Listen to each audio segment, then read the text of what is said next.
Pasemos ahora luego de haber visto esta extraña inquisición o averiguación de las distintas religiones, hablar sobre el bautismo ya directamente de Vladimir.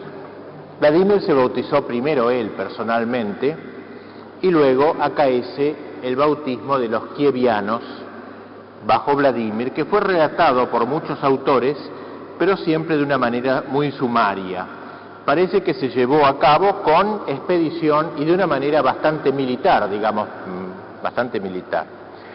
Su primer cuidado de Vladimir fue arreglar cuentas con sus viejos favoritos, los ídolos paganos. Sin más tardar, ordenó la destrucción de sus estatuas.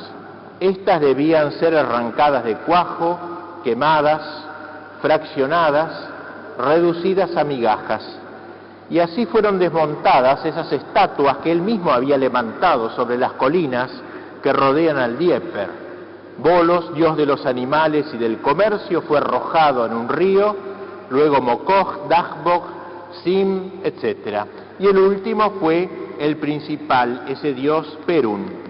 Se apoyaron escaleras sobre su inmensa mole, ataron cuerdas en torno a su nariz de plata y a sus bigotes de oro, y luego lo derribaron, cayendo con él la mentira que el pueblo había adorado durante tanto tiempo.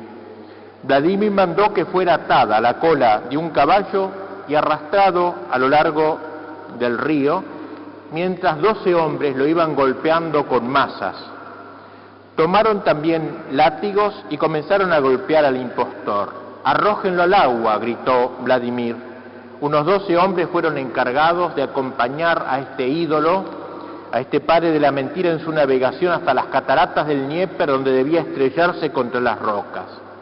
Pero no fue tan fácil, nos relata la crónica. Tras haber pasado sin dificultad las cataratas, fue finalmente empujado por el viento hasta una playa al pie de una colina que se llamaría más tarde la colina de Perun. Inmediatamente algunos kievianos, olvidando que se habían hecho cristianos, se precipitaron hacia la vieja divinidad y volvieron a adorarla otra vez. Vladimir, al saberlo, hizo dispersar a la multitud por la fuerza armada y quemó al dios recalcitrante, lo cual se puede ver, un símbolo, la vieja capa pagana, no estaba totalmente, por supuesto, extirpada de Rusia. Esta ejecución espectacular del dios Perun, puesta en escena por Vladimir, tendía a demostrar la impotencia del demonio en su combate contra el verdadero Dios y a convertir así a los idólatras. También se puede ver allí de parte de Vladimir un acto de cólera ante sus pasados errores religiosos. En fin, esta derrota del diablo mostraba el triunfo de la Iglesia. Una vez destruidos los ídolos, Vladimir manda heraldos a decir a toda la ciudad que al día siguiente orden del rey, del príncipe, de encontrarse todos en las orillas del Dnieper para hacerse bautizar, hombres y mujeres, jóvenes y viejos, ricos y pobres, artesanos y mendigos. No debía quedar un solo pagano en la ciudad para ofender a Dios con su actitud recalcitrante. Quien no venga mañana, considérese como mi enemigo personal, dijo Vladimir. No hay que extrañarse, el príncipe vikingo era él mismo sacerdote y sacrificador de su pueblo. Y así se juntaron decenas de miles de personas y comenzaron las ceremonias en el rito bizantino a cargo de los sacerdotes griegos que Vladimir había traído del Quersoneso, donde se había hecho bautizar él antes personalmente. Los cantos y el incienso se elevaban en el aire puro de la mañana, nuevos sonidos, nuevos aromas para los eslavos. Dígnate, Señor, decían los sacerdotes, designando al nuevo rebaño, librarlos de sus antiguos errores y llénalos de fe, esperanza y caridad, para que sepan que tú eres el único Dios, con tu Hijo único, nuestro Señor Jesucristo, y el Espíritu Santo. Respondan amén, ordenó Vladimir, y por primera vez millares de lenguas y de gargantas rusas formaron la palabra hebrea amén, que significa así sea. Llegó el momento de los exorcismos contra el príncipe de este mundo. «Deja en paz a estos guerreros», gritaban los sacerdotes, recién enrolados en el ejército de Cristo nuestro Dios. Y el pueblo, amén.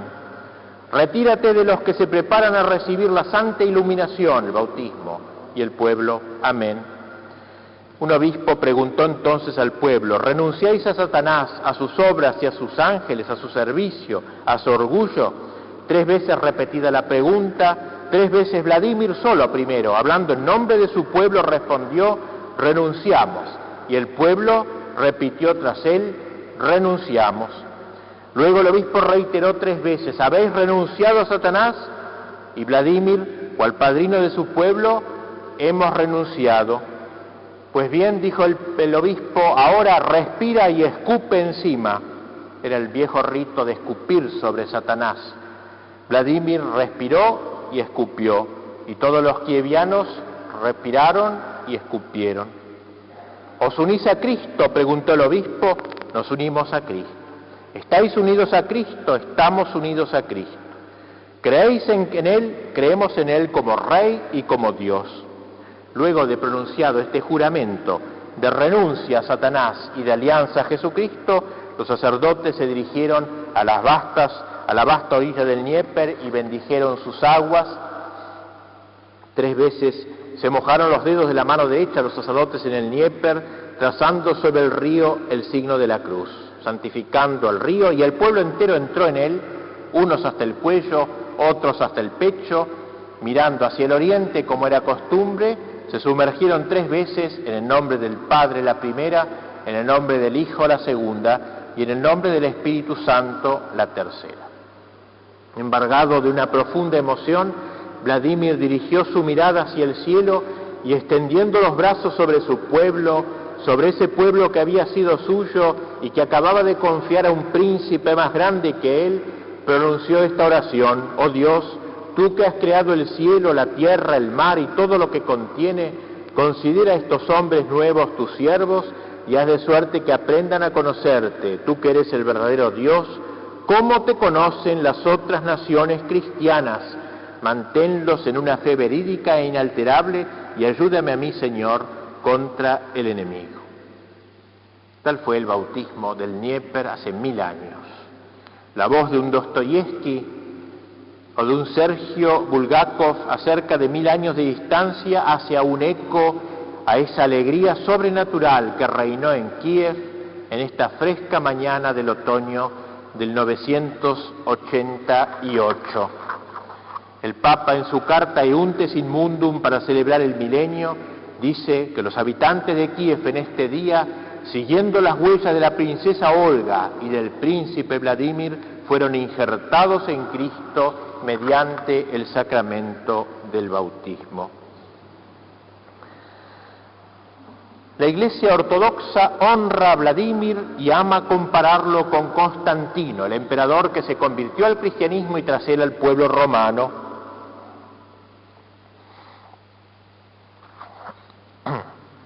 En su carta apostólica, el Papa dice que este día del bautismo de Kiev fue realmente una plenitud de los tiempos. Esta frase que usa la Escritura: cuando llegó la plenitud de los tiempos. Así, cada hombre singular es llamado por Dios cuando se cumple su tiempo, y también cada pueblo es llamado por Dios cuando se cumple su tiempo. La plenitud de los tiempos, según la teología de las naciones, de impronta bíblica y tradicional, fue desarrollado originalmente en el siglo IX por los santos Cirilo y Metodio, que evangelizaron esta zona.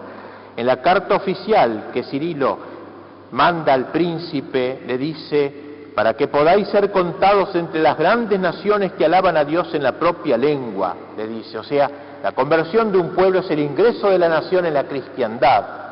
Este pensamiento fue desarrollado en el siglo pasado por Soloviev, el gran pensador ruso, quien interpretaba el mesianismo ruso, digamos así, a la luz de que cada país tiene su palabra que decir en el mundo, así como cada nación europea tiene su palabra que decir en el contexto de la Iglesia universal.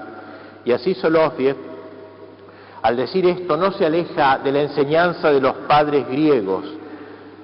Una de las cosas que afirman los padres griegos es que la Iglesia oriental es más contemplativa que su hermana de Occidente. Una de las importantes formas de contemplación es aquella que Baglio llama la contemplación de la providencia, que no es otra que la teología de la historia, tema tan amado de los recientes pensadores rusos.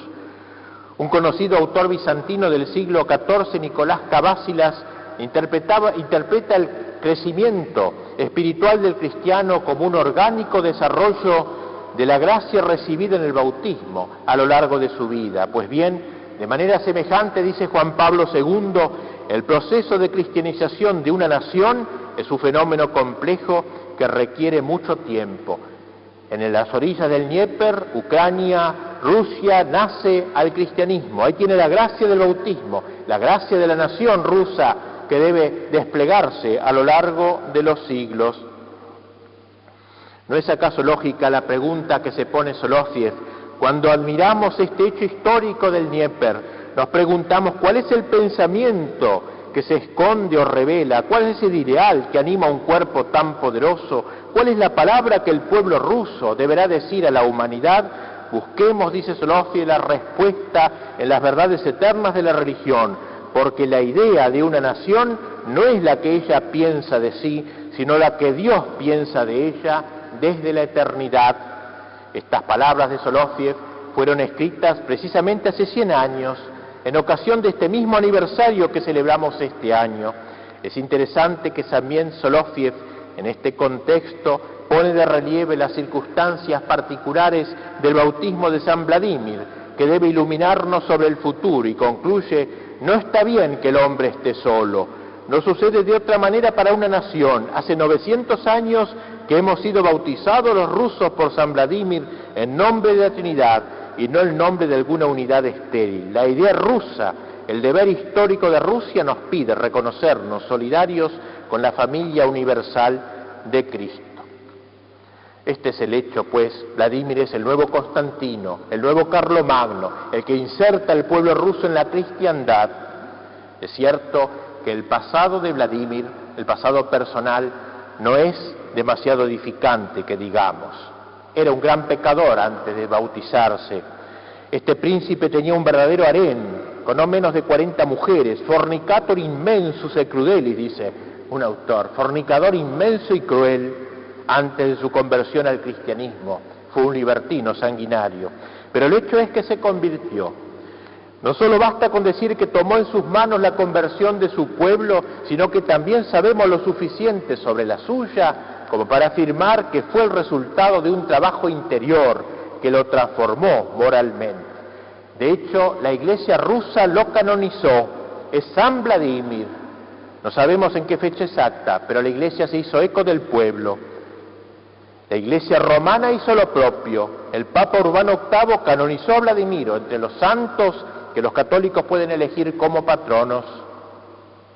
Hemos de decir que aún siendo pagano, Vladimir mostraba rasgos de bondad y misericordia, pero una vez hecho cristiano, su generosidad ya no conoció límites. Se parece a San Luis de Francia, Vladimir, es uno de los grandes reyes santos y cristianos. Yo no sabría enumerar todos sus beneficios, dice un monje. No solamente era caritativo para con sus prójimos, sino también con todos los ciudadanos de Kiev y de todos los pueblos y aldeas de Rusia. Practicaba la caridad en toda circunstancia, vistiendo a los que estaban desnudos, alimentando a los que tenían hambre, haciendo que los extraños se sintiesen cómodos por su gentileza, testimoniando amor al clero, subveniendo a sus necesidades, cuidando a los pobres y a los huérfanos, las viudas, los ciegos, los afligidos, etc. Cada día su corte se llenaba de mendigos, como la corte de San Luis, a quienes daba de comer y beber, y aún a veces dinero y pieles de martas. Para los que eran demasiado débiles y estaban incapacitados de desplazarse, el gran príncipe había organizado un servicio especial, carretas repletas de pan, carne, pescado, fruta, hidromiel e incluso, ¿por qué no?, un poquito de alcohol también, el Salvador vodka. Por nada del mundo Vladimir hubiera privado a su pobre gente de su ración de alcohol que lo salvó de los maometanos. Recorriendo pues estas carretas la ciudad de Kiev, El cochero, a menudo uno de sus propios hijos, en general Boris, uno de sus hijos más santos, gritaba: ¿hay por allí algún pobre que no pueda caminar? Porque voy hasta él. Vladimir, pues, el hombre de la caridad. Vladimir ayudó a sí mismo a extender la fe. El culto de los dioses quedó prohibido y sus templos fueron cerrados. Y en el lugar donde el dios Perun tenía su templo fue construido un templo cristiano y otro templo a la Virgen, a la Madre de Dios. Preocupóle también el problema de la educación. Si bien él no era letrado, era medio salvaje todavía, deseaba hacer de su Rusia, inicial de su Rus, una nación civilizada. Como Carlomagno también creó escuelas y recomendó a la nobleza que enviara allí a sus hijos para aprender lo que se enseña en los libros, dice. Una innovación tan revolucionaria como la que luego impondría Pedro el Grande a sus pueblos, aunque con otro espíritu totalmente diverso. El hijo de Vladimir, Yaroslav, aprendió a hablar 5 lenguas y a amar los libros. Los libros, decía Vladimir, son como los ríos que riegan la tierra, son las fuentes de la sabiduría. El príncipe Vladimir fue, pues, un gran monarca por las dimensiones de sus proyectos políticos y su pericia en llevarlos a cabo. Su reino cubrió la mayoría de la Rusia europea, los estados bálticos y parte de Polonia. Su caudillaje fue reconocido por los príncipes de Hungría y Moravia. Por lo tanto, el reino de Kiev incluía áreas orientales y occidentales de Europa, y mediante un uso inteligente de la diplomacia y la fuerza militar, consiguió de Constantinopla un establecimiento eclesiástico, una iglesia local debidamente independiente de autoridades externas. Su iglesia tenía una organización occidental, estaba adherida a Roma, pero el ritual era oriental y la lengua de la liturgia era la eslava, la que había traído Cirilo y Metodio en el siglo pasado. En este sentido, y por la importancia que concedió al atractivo estético, a la belleza en el culto bizantino, según vimos en la leyenda de su averiguación acerca de la mejor religión, se inscribió Vladimir e inscribió a su pueblo en la verdadera ortodoxia, palabra que se traducía al eslavo como pravoslavie, que significa verdadera gloria o legítimo culto. El Papa Juan Pablo II en su encíclica, en su carta apostólica de este año, dice: el bautismo de Vladimir fue administrado en el tiempo en que ya existían 2 formas de cristianismo, uno oriental unido con Bizancio, otro occidental unido con Roma, pero la iglesia era una e indivisa. Y por eso, agrega el Papa, casi al comienzo de nuestro pontificado, nos alegramos al nombrar a los santos Cirilo y Metodio, junto a San Benito, patronos de Europa. Europa es cristiana en sus mismas raíces, las 2 formas de la gran tradición de la Iglesia, la occidental y la oriental. Las 2 formas del culto humano se completan entre sí como 2 pulmones de un único cuerpo, 2 pulmones de un único cuerpo. En las varias formas del culto humano de las naciones europeas, ya en Oriente, ya en Occidente, en música, en literatura, en las artes, en la arquitectura, así como en modo de pensar, corre una savia común, dice el Papa, que brota de la misma fuente. Y así Vladimir encuentra un equilibrio magnífico entre la inclusión al Occidente y su apego al rito oriental, al rito de Constantinopla. Bajo su reinado las embajadas se suceden de ida y de vuelta en el camino entre Kiev y Roma. Es imposible engañarse acerca de su sentido. Las relaciones del gran príncipe varego son frecuentes y regulares con el Occidente. Vladimir es un occidental, es un germano. Si se casó con una princesa bizantina, lo hizo por una ventaja política. Por ese matrimonio, él, un bárbaro, había entrado en la familia imperial de Bizancio.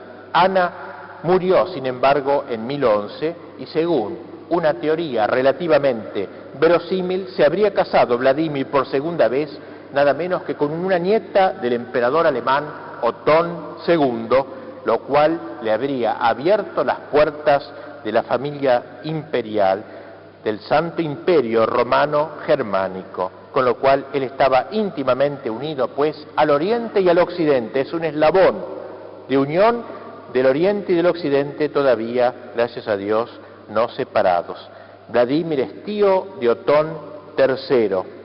Por otra parte, la alianza de Vladimir con Occidente contrabalancea la influencia religiosa de Constantinopla. En los años que siguieron al bautismo de Kiev, la evangelización de Rusia ocupó mucho a Vladimir. Era evidente que la destrucción de los ídolos y el consiguiente bautismo de los paganos por las buenas o por las malas no era un fin en sí. Para propagar el cristianismo era necesario tres elementos: un ritual, un conjunto de iglesias, un clero. En cuanto al primero, el ritual, como vimos, usó las traducciones al eslavón hechas por San Cirilo. Las construcciones, segundo lugar, al principio trajo arquitectos de Grecia para construir las iglesias. Sin embargo, los rusos, que pasaban por ser los mejores carpinteros de su tiempo, igualaron pronto a sus maestros, y en pocos años se vio surgir en toda la Rusia de Vladimir maestros a la altura misma de los bizantinos. Floración de iglesias, generalmente de madera, hechas sin ayuda extranjera, en el emplazamiento que antes ocupaban los templos de los ídolos. En Kiev, el panteón pagano fue reemplazado por una iglesia dedicada a San Basilio. Por su parte, el tío de Vladimir, Dobrynia, para no quedarse atrás, hizo construir en Nóvgorod una Santa Sofía en roble, coronada por 13 cúpulas, nada menos. Y en el noroeste del país, Vladimir funda un pueblo al que da su nombre, Vladimir, todavía existe, donde hizo construir una iglesia dedicada a la Madre de Dios. La arquitectura de estas construcciones sigue la estructura griega, pero ya se rusifica, se adapta al espíritu ruso. Poco a poco, la clásica cúpula de piedra de los bizantinos cede su lugar a esas escamas de madera reunidas en forma de cebolla que conocemos, típicas rusas, que sustituyen a los órdenes griegos. La mayor iglesia construida por Vladimir fue dedicada a la Virgen en su ciudad de Kiev.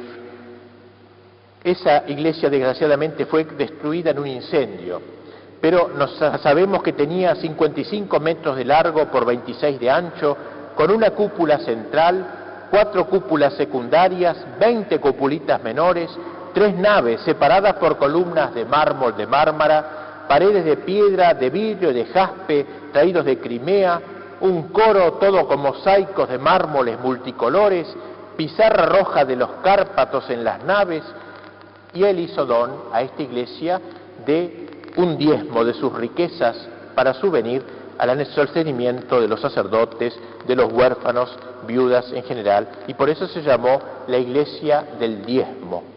Y dijo que quien violara esto sería maldito. Y trajo también para esta iglesia tan importante las reliquias de San Clemente.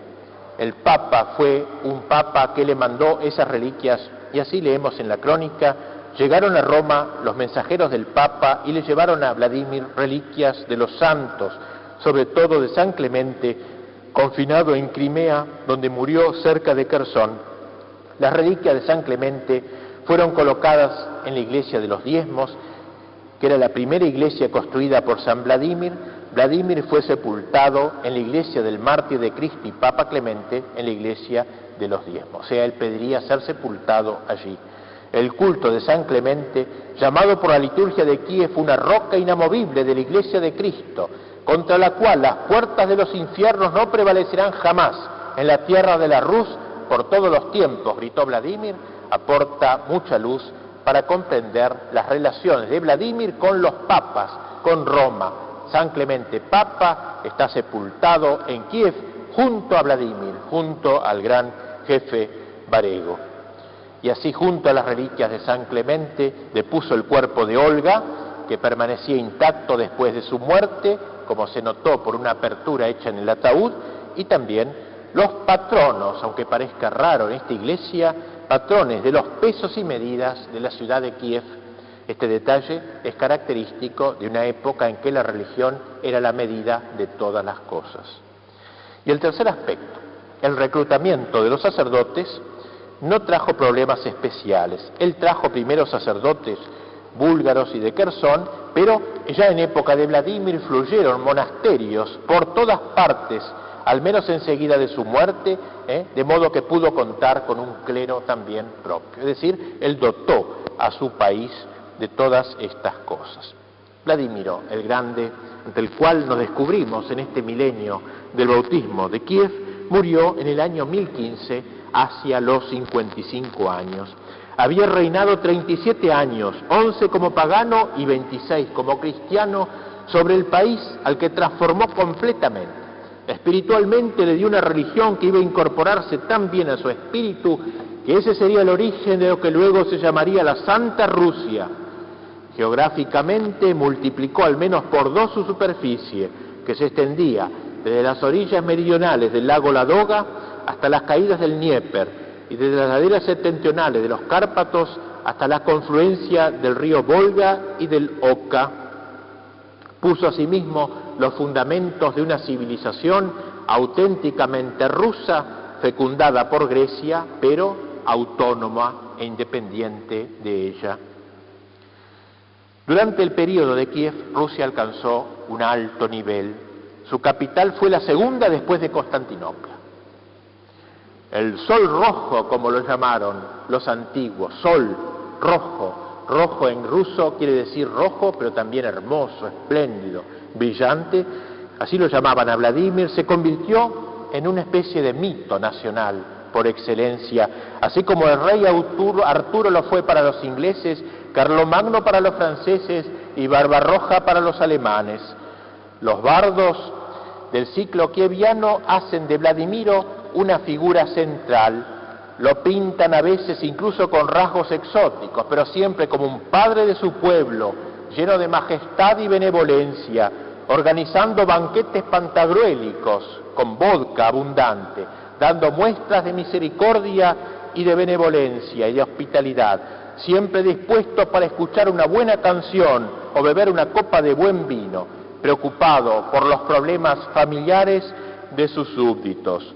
Fundador de una ciudad cristiana, su recuerdo y su memoria es conservada en el pueblo ruso, es conservada en los cantares del pueblo, en las aldeas y en el campo, el lugar que ocupó entre los monarcas de su tiempo tan importante, soberano más popular de Rusia, su Carlomagno, su rey Arturo, su fuente constante de inspiración para los poetas, desde los trovadores anónimos de la Alta Edad Media hasta el Tolstoy mismo en el siglo XIX.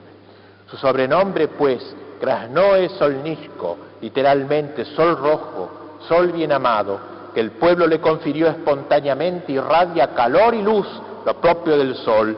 Tenemos en Vladimir el modelo del príncipe cristiano, una de las personalidades quizás más carismáticas de la historia. Una figura eminentemente solar, pues. Sobre la madre, pues, de las tierras rusas, sobre Kiev, hay ahora, y yo me emocioné al verla, como saben muchos de ustedes, he estado en Rusia en 2 ocasiones y en Kiev, me emocioné al ver sobre el río Dnieper una colina alta y una gran estatua de bronce negro, en donde está, todavía los comunistas lo han respetado curiosamente, la gran estatua de Vladimir, de 6 metros de alto más o menos, de bronce negro, que levanta la cruz del cristianismo sobre su pueblo, sobre el río Dnieper. Es Vladimiro el Santo, el príncipe de Kiev, que condujo a la antigua ciudad rusa a la familia cristiana de los reyes de la cristiandad, de la Edad Media. Desde su estatua, Vladimir dirige su mirada hacia el Dnieper querido. El gran escritor de este siglo, Mikhail Bulgakov, llamó a la colina de Vladimir la terraza del lugar más señorial del mundo. Nadie ha descrito a Kiev de manera tan impresionante como Bulgakov en su gran novela La Guardia Blanca. De hecho, el paso dado por Vladimir en 988 tuvo enormes consecuencias. Los valores de la cultura de la Rus de Kiev en tiempos de Vladimir permanecieron casi inalterados hasta la mitad del siglo XII, llamado por eso período de oro. De hecho, los valores de la cultura de Kiev dieron la impronta a la civilización que se fue formando sea en la Rusia meridional, Ucrania, sea en la Rusia occidental, Novgorod, Vladimir, llamada luego moscovita. La Rus, que no existía Moscú todavía casi. La Rusia de Kiev, de San Vladimir, constituye, por tanto, en el sentido territorial, estatal, étnico y religioso, la primera fase en la historia de todos los pueblos eslavos orientales.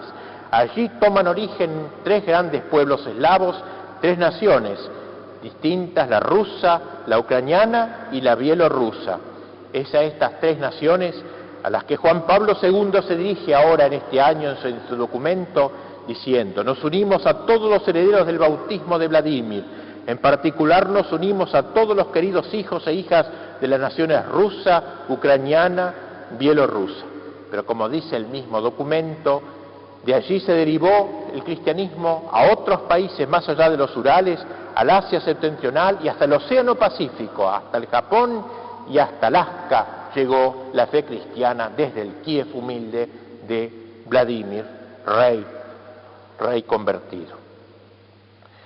Desde el punto, pues, de vista espiritual y cultural, podríamos decir cuánto más pobre sería la humanidad sin el aporte de la Rusia cristiana, sin sus santos, sin sus místicos, sus filósofos, su Dostoyevsky y su Gogol. Desde el punto de vista puramente histórico, ¿qué habría sucedido a la civilización de la Europa medieval y por consiguiente a nosotros América si los millones de rusos se hubieran aliado con los tártaros o los turcos antes que con los griegos y a través de ellos con la Iglesia universal? Veamos ahora, para terminar, lo que sucedió tras la muerte de Vladimir hasta el fin de lo que hemos dado en llamar la Primera Rusia o la Rus. En su conjunto, Vladimir tuvo la situación en mano. De un amasijo de tribus había hecho una nación, y esa nación la había arrancado de las tinieblas del paganismo para exponerla a los resplandores de la luz divina, del Tabor, de la transfiguración.